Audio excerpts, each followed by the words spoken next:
So the first definition is section 2 subsection A, arbitration. Arbitration means any arbitration whether or not administered by permanent arbitral institution. It means कि कोई सा भी arbitration या वो administrated हुआ हो permanent arbitral institution से या फिर ना हुआ हो, वो एडॉक हो या आर्बिट्रल इंस्टीट्यूशन को फॉलो करके आर्बिट्रेट किया गया हो मैटर, उसे हम क्या बोलेंगे? आर्बिट्रेशन बोलेंगे.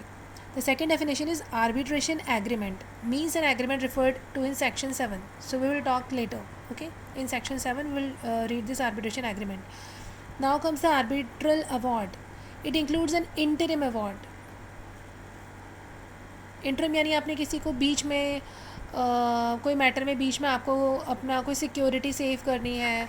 मान लीजिए आपका कोई प्लॉट है या आपका कोई गुड्स है जो रखा हुआ है, तो आपने interim in between the arbitration matter आपने एक इंटरम अवार्ड पास करवाया. That is called interim award. So arbitral award includes an interim award also. Okay, it means arbitral award is an award which is the final judgment of the arbitrators and also an interim award. Then comes arbitral institution. What does it mean? Means an arbitral institution designated by the Supreme Court or a High Court under this act. Okay, तो supreme court या high court के द्वारा अगर आपको designate किया गया है कोई आर्बिट्रल इंस्टीट्यूशन, तो उसे हम आर्बिट्रल इंस्टीट्यूशन बोलेंगे. आर्बिट्रल ट्रिब्यूनल यानी एक अकेला आर्बिट्रेटर या पैनल ऑफ आर्बिट्रेटर्स. एक सिंगल आर्बिट्रेटर को भी हम आर्बिट्रल ट्रिब्यूनल बोलते हैं और पैनल ऑफ आर्बिट्रेटर्स को भी हम आर्बिट्रल ट्रिब्यूनल बोलते हैं. Then comes 2E court. In the case of an arbitration other than international commercial arbitration, it means they are talking about the domestic arbitration. Okay, what is domestic arbitration?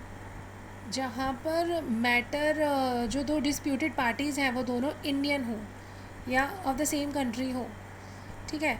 The principal civil court of original jurisdiction in a district and includes the high court in exercise of its ordinary original civil jurisdiction having jurisdiction to decide the question forming the subject matter of the arbitration. The same had been the subject matter of a suit but does not include any civil court of a grade inferior to such principal civil court or any court of small cause. इतने से बड़े का मतलब सिर्फ इतना सा है कि इन the case of an arbitration other than international commercial arbitration, यानी कि अगर वो डोमेस्टिक आर्बिट्रेशन है तो या तो प्रिंसिपल सिविल कोर्ट कोई ओरिजिनल जुरिस्डिक्शन होगा और या फिर हाई कोर्ट को high court in exercise of its ordinary original civil jurisdiction. ठीक है. अब अगर मैटर इंटरनेशनल आर्बिट्रेशन का है तो in the case of international arbitration the high court in exercise of its ordinary original civil jurisdiction having jurisdiction to decide the question forming the subject matter. तो international arbitration में क्या होगा? High court के पास ही power होगी. समझ में आया? यानी कि हमें लिखना है कि कोर्ट का मतलब क्या हो गया? कोर्ट यानी कि अगर डोमेस्टिक मैटर है तो the principal civil court and high court के पास ये पावर है कि वो आर्बिट्रेट कर सकता है मैटर.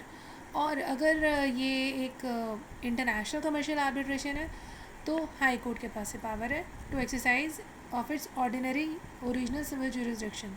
ठीक है.